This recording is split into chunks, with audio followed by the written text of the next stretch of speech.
Hotep à toutes les sœurs de combat, Hotep à tous les frères de combat. Je suis le sèche Kovirekmire et je suis en charge de la coordination de l'Université panafricaine des savoirs, Imhotep. Je voudrais vous inviter à participer samedi 16 février 2019 de 14h à 19h à la librairie panafricaine Tameri Sematawi à une conférence qui, à bien des égards, s'annonce très important. L'intitulé de ce cycle de conférences est le suivant: le rôle des loges maçonniques occidentales dans la guerre secrète contre les confréries traditionnelles négro-africaines et dans le pillage des ressources naturelles du continent noir, les cas de la loge P2, de la loge unifiée d'Angleterre, de la loge Prince Hall des États-Unis, de la Grande Loge nationale française, du Grand Orient de France et, naturellement, de toutes les loges de l'Afrique noire sous domination française. Dans l'ordre, il s'agit de la loge du Sénégal, de la loge du Cameroun, de la loge du Gabon, de la loge de la Côte d'Ivoire, du Togo, du Bénin, du Niger, du Mali et de toutes les autres obédiences qui ont fait allégeance à ces loges. Au cours de la conférence inaugurale, parce que si j'ai parlé d'un cycle de conférences, c'est parce que j'ai l'intention de faire 5 conférences sur la même thématique qui me paraît aujourd'hui d'actualité. Au cours de la première conférence inaugurale, je mettrai l'accent sur 5 thématiques qui n'ont pas été élucidées de façon correcte et intelligible jusqu'à nos jours. La première thématique, c'est la véritable origine de la franc-maçonnerie. Comme vous le savez, plusieurs hypothèses sont avancées par ceux qui font profession d'études d'histoire de la franc-maçonnerie. Pour les uns, les francs-maçons seraient les bâtisseurs des cathédrales. Comme vous le savez, il ne se passe pas une semaine sans qu'on écrive dans les journaux à sensation le mystère des bâtisseurs des cathédrales. C'est devenu un thème, un créneau très rentable économiquement. Donc, qui sont ces fameux bâtisseurs des cathédrales? Quel rôle ils ont joué durant le Moyen-Âge? Et comment et pourquoi nous pensons aujourd'hui que ce sont eux qui ont des liens avec ce qu'on appelle les alchimistes? Je vais donc élucider la notion d'alchimie. La notion d'alchimie vient du mot égyptien kimia, kem, qui veut dire noir. Donc les Arabes ont mis le préfixe al pour parler d'une science ésotérique, alors même que les Noirs avaient parlé d'une science expérimentale qu'on appelle la chimie. Donc l'alchimie est devenue une source de spéculation ésotérique auquel certains se livrent, y compris des Africains, en mal de sensation. Ensuite, j'éluciderai la notion d'ésotérisme. Ésotérisme avec S, à ne pas confondre avec exotérisme avec X. Je montrerai la différence entre les deux, parce qu'une littérature ésotérique est née qui vise à expliquer l'origine des rites pharaonique qu'on retrouve à l'état résiduel dans ce que j'appelle les processions maçonniques. Il en est ainsi de 3 symboles fondamentaux. Le premier symbole, c'est une pyramide dans laquelle est incrusté un œil. Et cette pyramide, on la retrouve sur les billets qu'on appelle les dollars américains US, parce que ce sont les francs-maçons qui sont à l'origine de l'État fédéral qu'on appelle les États-Unis d'Amérique. Tous les présidents des États-Unis étaient des francs-maçons.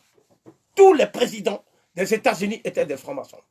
Qu'il s'agisse d'Abraham Lincoln jusqu'à Roosevelt, en passant par le président Clinton, c'était des francs-maçons. Deuxièmement, il y avait un autre symbole qui est le symbole de ce qu'on appelle l'illumination de Lucifer.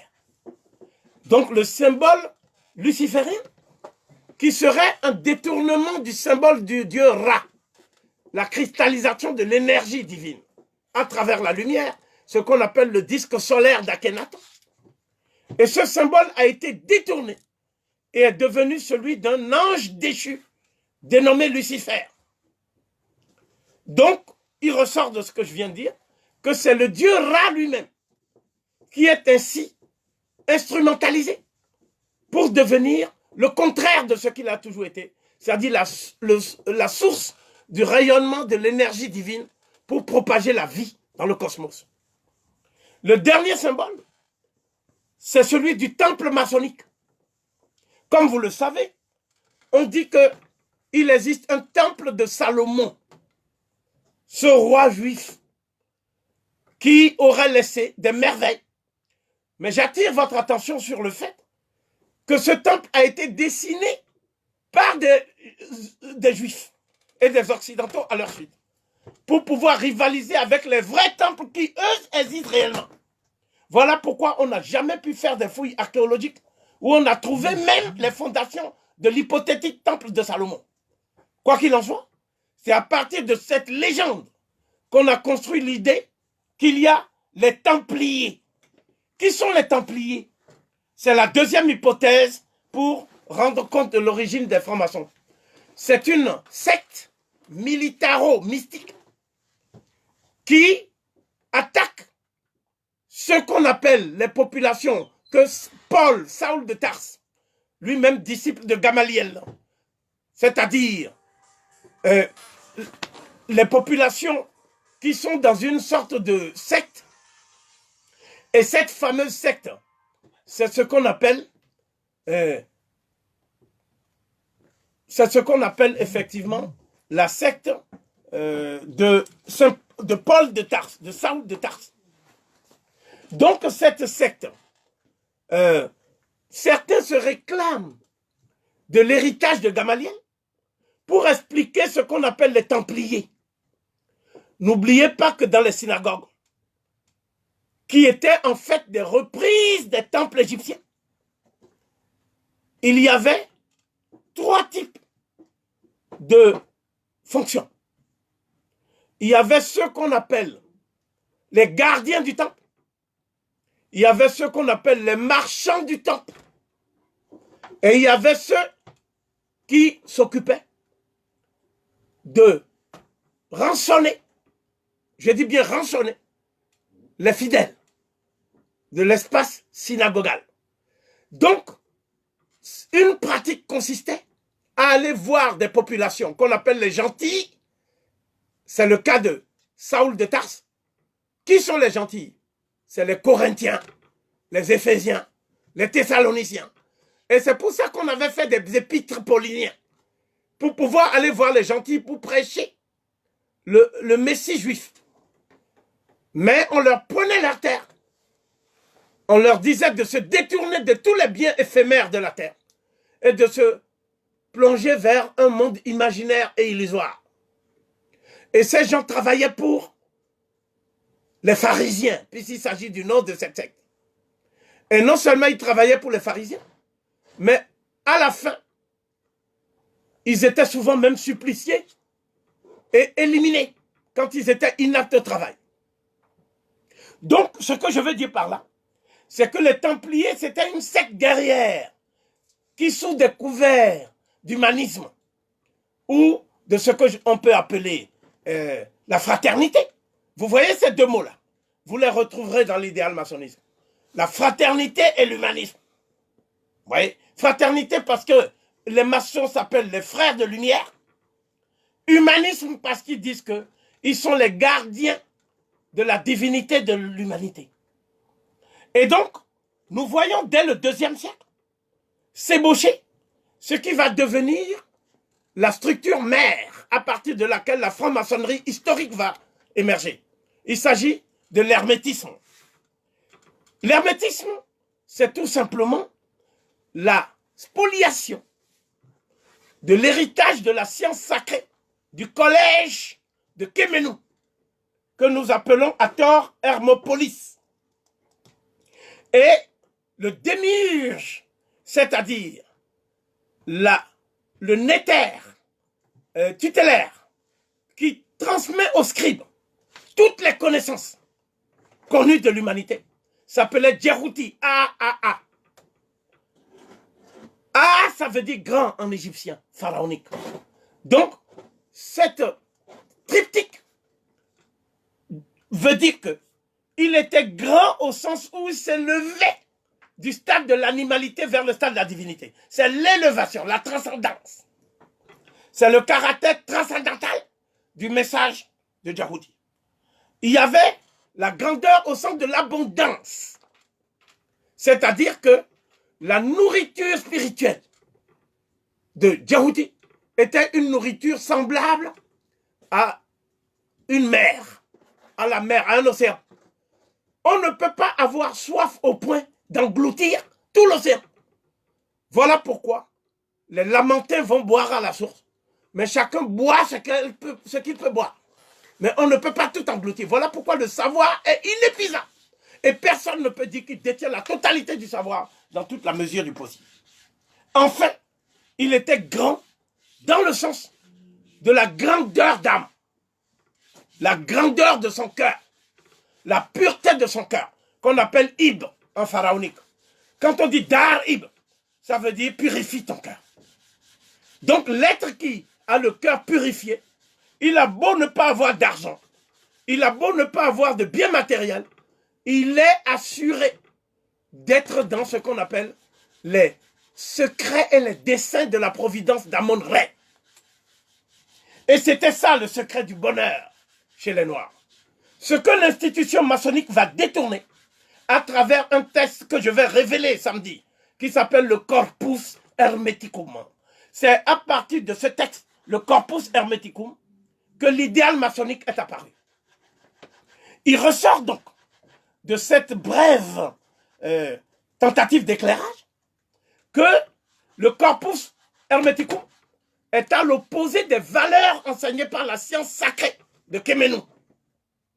Et c'est seulement après la destruction du temple, le dernier temple de Philae, par l'empereur Justinien et les croisés qui venaient avec lui de Byzance. C'était un empereur byzantin. C'est seulement à partir de ce moment-là que l'hermétisme va se propager en Égypte même pour détruire les valeurs de l'Égypte. L'hermétisme est une tentative d'un cheval de Troie idéologique pour détruire les valeurs du peuple noir dans l'Antiquité. Donc, on voit bien que l'ancien manuscrit qu'on appelle Koké, qui est conservé actuellement à la Bibliothèque britannique, dans le paragraphe 281 et 326, on voit que toute la sagesse accumulée depuis la nuit des temps, et dont parle par exemple Favre d'Olivet dans son histoire philosophique du genre humain, et dont parle par exemple Churet dans son ouvrage intitulé Les Grands Initiés, c'est la race noire qui est dépositaire et récipiendaire de cette sagesse immémoriale. C'est pour dépouiller la race noire, c'est-à-dire les Nubiens, qu'on appelle Nehesiu, et les Égyptiens de la période pharaonique, qu'on appelle les Remetu. C'est pour les dépouiller de ces connaissances multimillénaires que l'hermétisme est apparu. L'hermétisme apparaît donc, dans tous les cas, comme une œuvre de captation et de détournement de l'héritage égypto-nubien. La franc-maçonnerie, dès le départ, dans l'Antiquité, procède donc de ce que j'appelle un acte de vol d'un héritage, c'est-à-dire quasiment le vol du feu au sens de Prométhée. Donc, c'est ce vol-là qui sera le point de départ de l'inversion des valeurs. C'est parce que le monde a renoncé aux valeurs spirituelles du peuple noir, telles que c'était enseigné dans le collège de la science sacrée de Kemenou, pour embrasser les valeurs de l'hermétisme, les valeurs du judaïsme, que le monde a basculé dans ce que j'appelle la barbarie planétaire. Lorsque le professeur Cheikh Anta Diop parle de civilisation ou barbarie, il nous met face à une dichotomie, un choix qui est presque un choix de vie. Est-ce que vous voulez la barbarie planétaire? C'est cette barbarie qui a commencé depuis Assurbanipal et l'agression des Assyriens face à la ville mégapole de Wasset, qu'on appelle Thèbes. Mais on a attaqué aussi Méroé. Et ce sont des habitants de Méroé qui sont partis fonder la ville de Maroua, au Cameroun, ou d'autres cités, des royaumes comme Maroua. Donc, les Marois, il y en a au Tchad. Des Marois, il y en a en Centrafrique. Donc, ce sont des toponymes qui viennent de Méroé. Et c'est donc l'éclipse, le déclin, la régression de la civilisation négro-africaine qui a permis aux valeurs antimatiques de s'imposer partout dans le monde. Donc, on voit comment, dans un autre manuscrit, qui est le manuscrit de la Grande Loge numéro 1, qui date de 1583, on retrouve ce qu'on appelle le Grand Hermarine, qui est descendant de Sem. Ça veut dire que les peuples sémitiques, et qui va maintenant utiliser Hermès comme l'ancêtre des peuples ennemis du peuple de Cham. Il y a donc là aussi une mutation qui est extrêmement importante, comme l'a montré Findel dans son histoire générale de la franc-maçonnerie, qui est parue en 1861. Quoi qu'il en soit, ce que je voudrais que les uns et les autres puissent comprendre au cours de cette première séance inaugurale, c'est que, à partir du moment où la civilisation gréco-latine va s'épuiser à son tour, c'est-à-dire ce que un historien comme Tite-Livre avait annoncé comme étant les prémices de la décadence de Rome. Eh bien, ce qui va se passer à ce moment-là, c'est que deux grands courants de pensée vont se disputer la tradition spirituelle de l'Occident. D'abord, ce qu'on appelle la franc-maçonnerie, l'hermétisme. Beaucoup d'empereurs romains étaient francs-maçons. C'étaient des adeptes de l'hermétisme. Et c'est eux qui combattaient le culte d'Isis. C'est eux qui combattaient le culte de Sérapis. Ce sont eux qui combattaient le culte d'Anubis à Rome. À Rome, il y avait un conflit entre les adeptes du culte d'Isis. Ce que vous appelez le christianisme copte monophysite était basé sur le culte de l'Isis, la déesse mère noire. Et elle était combattue par les tenants de l'hermétisme, qui eux se réclamaient de Sem. Et d'autres vont venir pour dire qu'ils sont des Japhétites. Ceux qui vont venir pour dire qu'ils sont des Japhétites, c'est-à-dire qu'ils se réclament d'une filiation indo-européenne, ce sont de ces gens-là que parle par exemple Oswald Wirth. Wirth, c'est-à-dire son nom c'est W-I-R-T-H. Et nous entrons maintenant dans ce que j'appelle le rite écossais, la naissance du rite maçonnique écossais. Il est évident que les premiers à avoir bénéficié de la traite des nègres, c'était les Espagnols et les Portugais. C'était les Ibères. Mais ceux qui ont véritablement accumulé du capital dans la traite des nègres, c'était les Anglais. Et les Anglais étaient à l'époque adepte d'un rite qu'on appelait le rite hermétique, mais adapté à la tradition anglo-saxonne. C'est ce qu'on appelle le rite écossais. Donc, je montrerai que ce qu'on appelle le rite écossais est devenu très important à travers la Grande Loge Unie d'Angleterre. Donc, la Grande Loge Unie d'Angleterre, c'était la loge dans laquelle il y avait la famille Windsor. C'est qui la famille Windsor? C'est la famille royale d'Angleterre. Donc, tous les membres de la famille royale d'Angleterre étaient, du point de vue religieux, d'obédience anglicane. Donc, c'est la religion qu'on appelle l'anglicanisme, que je vais expliquer pour la première fois. Mais on ne peut pas comprendre l'anglicanisme si on ne voit pas que c'est un mélange du protestantisme avec les loges maçonniques. L'anglicanisme, c'est un mélange du protestantisme et des loges maçonniques. Ça dit de l'hermétisme, en fait. Et c'est pour ça que le duc de Kent était toujours un franc-maçon.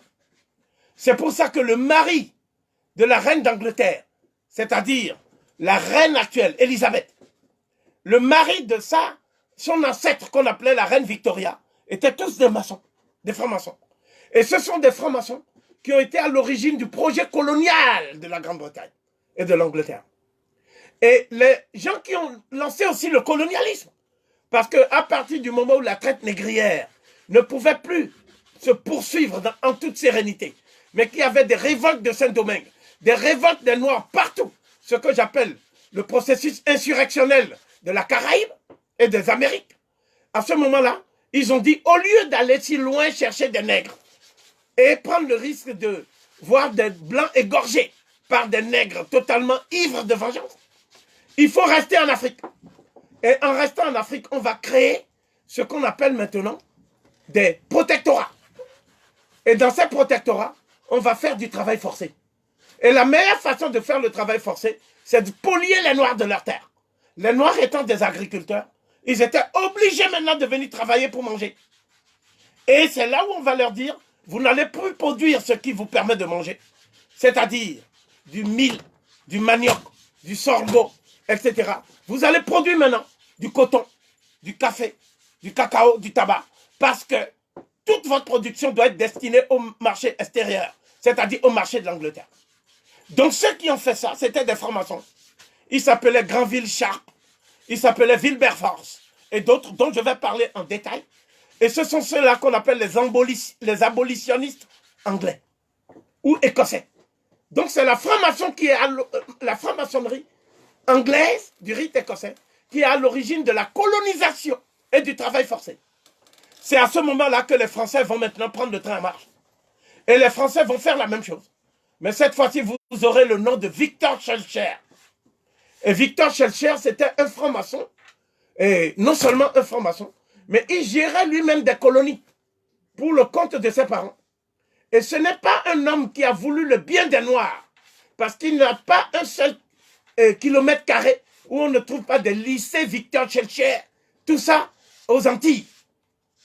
Victor Schœlcher était un franc-maçon qui a fait la colonisation, c'est-à-dire la substitution du travail forcé à la traite négrière.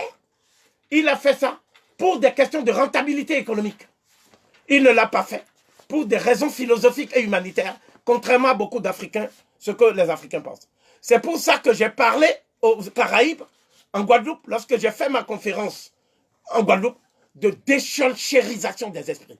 J'ai dit, j'étais venu pour déchouquer Schœlcher et pour déscholchériser les esprits des nègres.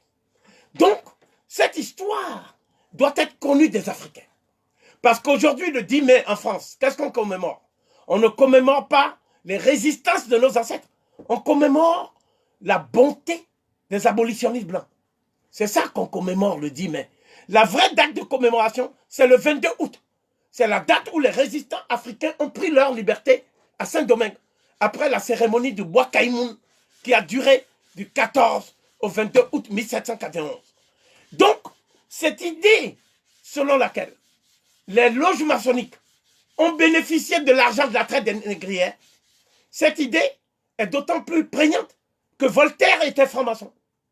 Le fameux philosophe Voltaire, qui était actionnaire de la Société des Indes occidentales, était franc-maçon.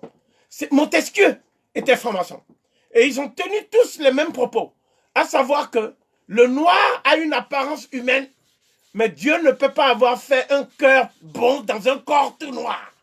Et que c'est légitime de les vendre. Parce que si on les vend, ça permet à l'Europe de faire le progrès.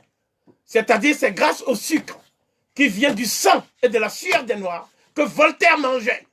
Et il se dit ami de la liberté.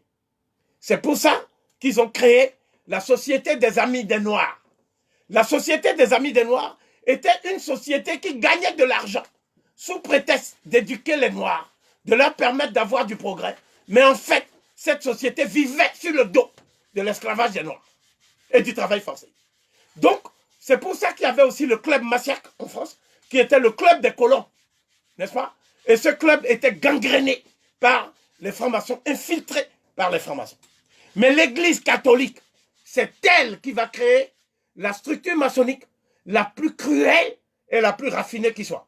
Ça s'appelle la loge P2. La loge P2 du Vatican, c'est la loge maçonnique qui manipule l'Opus Dei, n'est-ce pas? L'Opus Dei a été créé par un Espagnol colonialiste et nostalgique qui a dit qu'il ne faut pas donner la liberté aux Noirs. Parce que le jour où on donnera la liberté aux Noirs, ce sera la fin de la race blanche. Et c'est un tel homme qui est à l'origine de ce que j'appelle l'Opus Dei, l'œuvre de Dieu, qui est une société secrète, qui a infiltré l'Afrique aujourd'hui, et dont certains membres sont les cardinaux africains les plus importants de la curie romaine, comme le cardinal Arinze, et comme Monseigneur Monsengo, ou d'autres qui sont aujourd'hui ceux qui préparent ce que j'appellerais la recolonisation spirituelle de l'Afrique noire. Donc, la loge P2 s'est caractérisée ces dernières années par un certain nombre de crimes spectaculaires. La loge P2 est à l'origine de l'élimination du pape Jean-Paul Ier. Dès lors que le pape Jean-Paul Ier a dit qu'il allait diligenter des enquêtes sur les activités du cardinal Marcinkus, qui lui s'occupait en fait de la Banque du Vatican. Et on a vu au terme de ces enquêtes que la Banque du Vatican recyclait l'argent de la drogue, recyclait l'argent du trafic des médicaments, recyclait l'argent du trafic des armes. Alors même qu'on dit aux gens que le Vatican est au service d'un Dieu d'amour. Et c'est à partir de là qu'on a mis en évidence les liens entre la loge P2 et le cartel de Medellín.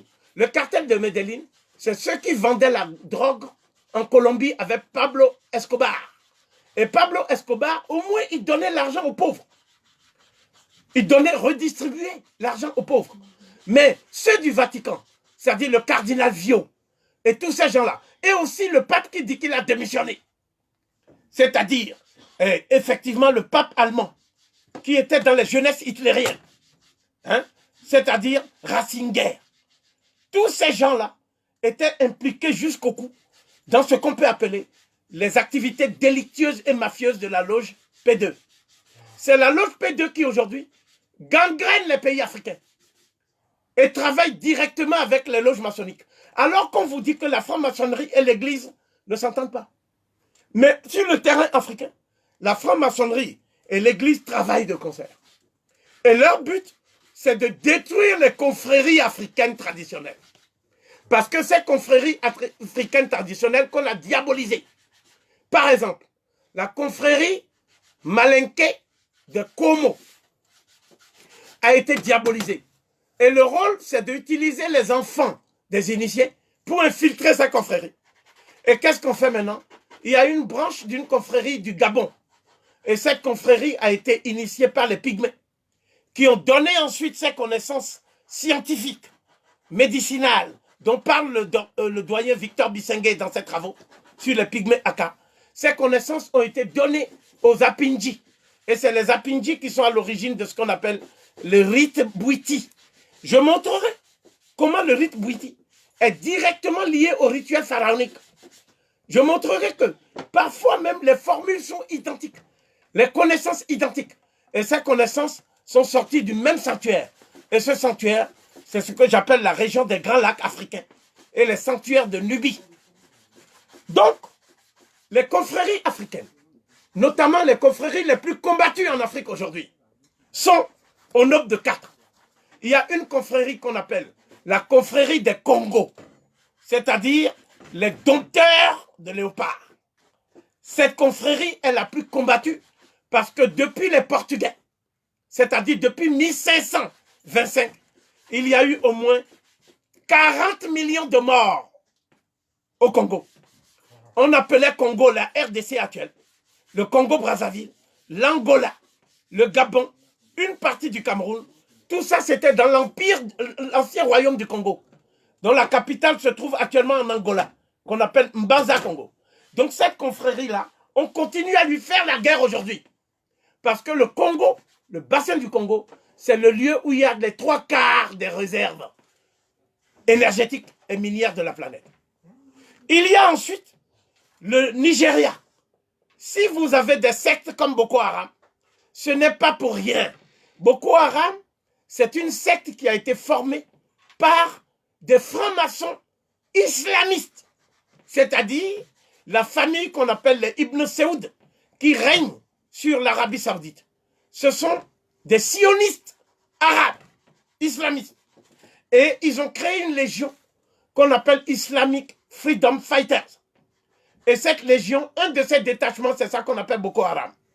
Et le but de Boko Haram, c'est de s'emparer du Nigeria et des richesses du Nigeria pour mettre ça au service du bloc occidental, dont l'Arabie Saoudite, le Qatar, les Émirats sont des alliés stratégiques. D'autre part, il faut savoir que, en ce qui concerne les loges britanniques, il y a une loge très influente aux États-Unis qu'on appelle Prince Hall Freemasonry. Et Prince Hall, c'était qui? C'était un noir qui, lorsqu'il a été chassé des loges maçonniques des Blancs, pendant la période de la guerre de sécession, après la guerre de sécession, il a créé sa propre loge noire. Et c'est cette loge noire maçonnique qui aujourd'hui s'infiltre au Ghana, s'infiltre au Libéria. C'est cette loge qui a doublé l'UNIA de Marcus Garvey et qui est même à l'origine de la destruction de l'UNIA. Les libéraux juifs étaient membres de cette loge. Les Noirs étaient membres de cette loge. Donc ce que je veux dire, et ça c'est un point capital, c'est que Barack Obama n'aurait jamais été élu président s'il n'y avait pas eu une alliance entre l'AIPAC, c'est-à-dire la section américaine du Congrès mondial juif, et la franc-maçonnerie de Prince Hall aux États-Unis. La plupart des membres du Congrès des États-Unis et de la Chambre des représentants qui sont noirs, ils sont dans cette loge. Et cette loge a des représentants au Ghana qui veulent empêcher aujourd'hui le Ghana de faire les États-Unis d'Afrique. Et ces représentants ont même joué des rôles éminents au sein du gouvernement ghanéen. Ils ont même été présidents au Ghana. Aujourd'hui, ils sont contre ce que fait Nana Addo Akufo. Et je citerai qu'un seul nom. C'est celui de l'ancien président John Kufuor. Donc, ce que je veux dire ici, c'est que l'Afrique n'est pas seulement victime d'une domination militaire. L'Afrique n'est pas seulement victime d'une domination économique, d'une domination culturelle. L'Afrique est le terrain de prédilection de ce que j'appelle le mouvement de manipulation de masse, c'est-à-dire MMM, mouvement de manipulation de masse le plus puissant qui existe dans l'humanité. Et ce mouvement est convoyé par 6 institutions que je vais énumérer maintenant. Mais c'est la franc-maçonnerie qui est la plus nocive des 6. La première institution s'appelle Christian Coalition. C'est une multinationale des évangélistes qui est basée aux États-Unis et dont le chef s'appelle Pat Robertson. C'est un multimilliardaire. Il suffit de regarder son nom. C'est lui qui fait toutes les églises du sommeil, que vous appelez des églises de réveil. Chaque jour à Kinshasa, il y a 200 églises. Chaque jour. Parce que tous les mafieux ont compris maintenant que pour gagner facilement l'argent, il faut faire croire aux Noirs qu'on va guérir le sida, qu'on va guérir les maladies, qu'eux-mêmes mettent et inoculent aux Noirs. Et n'est-ce pas? Et donc, c'est ça qui est le plus rentable aujourd'hui. C'est-à-dire les évangélistes. C'est une première armée qui attaque les confréries africaines de la Mahdi. La deuxième, c'est ce qu'on appelle les légions islamistes, wahhabites et salafistes. Et eux, ils sont en train d'infiltrer toute la zone sahélo-sahélienne, depuis la Libye, qui est devenue maintenant un chaos géopolitique. Et c'est à partir de la Libye qu'ils infiltrent l'Afrique noire. Ils font aussi des trafics d'organes des Noirs. Ils font un certain nombre de crimes, des viols, etc. aujourd'hui. Et l'Union européenne les finance. Parce qu'ils ont des camps de concentration pour les Noirs, qu'on appelle migrants. Ensuite, il y a le Benaï Bref. Le Benaï Bref, c'est le Mossad. C'est-à-dire des gens qui vont en Afrique pour dire qu'ils sont à la recherche des Juifs noirs perdus. Donc, ils disent que les Congolais sont des Juifs, que les Ivoiriens sont des Juifs. Et leur groupe, ici en France, s'appelle la Fédération des Juifs Noirs de France. Et cette Fédération des Juifs Noirs de France est membre du CRIF, c'est-à-dire le Conseil représentatif des institutions juives. Donc, il y a les loges maçonniques, dont je vais parler pendant 5 séances. Là, ce n'est que l'introduction générale. Il y a aussi ce qu'on appelle la Rose-Croix à Morque. La Rose-Croix à Morque, c'est encore une autre obédience qui a été fondée par les gens qui ont volé les connaissances des Coptes, qu'on appelle les gnostiques. Ces gens-là, depuis l'Antiquité tardive, ils ont volé les connaissances des Coptes. Et leur grand maître, qui s'appelle le grand maître Bernard, est l'ami personnel de Paul Biya. Et il va chercher des valises de billets au Cameroun chaque fois qu'il a envie d'aller. Donc, au Cameroun, aujourd'hui, le gouvernement camerounais est allié de ces loges. J'attire votre attention sur le fait que ces loges aussi pratiquent l'homosexualité et un certain nombre de déviations sexuelles qu'ils veulent imposer à l'Afrique au nom de la lutte contre l'homophobie. Et ils disent que si les pays africains n'acceptent pas de faire des gay pride et de faire un certain nombre de parades diaboliques, eh bien, ils n'auront plus d'argent. On ne va plus donner d'argent aux pays africains. C'est pour ça que le Ghana a dit il n'y a pas de promotion de la gay pride au Ghana. Et le Ghana n'a pas d'argent à prendre auprès du FMI et de la Banque mondiale. Le Ghana est le premier pays africain de l'Afrique subsaharienne qui refuse l'aide et les crédits du FMI et de la Banque mondiale. De manière à ce qu'on puisse appliquer nos propres valeurs de civilisation, qui sont les valeurs qui ont présidé à l'aube de l'humanité. Enfin, il existe aussi des groupes que vous n'avez pas aujourd'hui. Vous ne faites pas attention à ces groupes. Mais ces groupes existent. Ces groupes procèdent de la manipulation mentale. On les appelle comment? Les coachs du développement personnel. Quand vous allez dans les rayons de la FNAC, vous voyez beaucoup de livres qui parlent du développement personnel. Vous voyez? Et ces livres sont achetés par les Noirs. Et les Noirs, non seulement ils achètent des livres, mais ils vont fréquenter des gourous. Donc des leucodermes qui eux-mêmes sont des névrosés, qui prétendent équilibrer psychologiquement les Noirs qui sont en train de détruire mentalement et moralement. Donc, tous ces groupes-là sont en train de se battre aujourd'hui contre les confréries africaines. Il y a, après la confrérie des docteurs de Léopard, il y a la confrérie des Ogboni du Nigeria, la confrérie d'Ile-Ife, une des plus puissantes de l'Afrique noire. C'est cette confrérie qui est en train de se battre contre Boko Haram et qui a presque vaincu aujourd'hui Boko Haram. Il y a ensuite la confrérie des docteurs de Lyon. Ça, c'est plutôt ce que faisaient les empereurs d'Éthiopie. Parce qu'on voit Ménélique II avec des lions. Oh, il marche avec des lions. Il parle au lion. Il demande au lion de se coucher. Le lion se couche. Il dit au lion de se lever, le lion se lève. Donc, cette puissance, cette emprise sur le monde animal, sur le monde végétal, sur le monde minéral et sur le monde astral,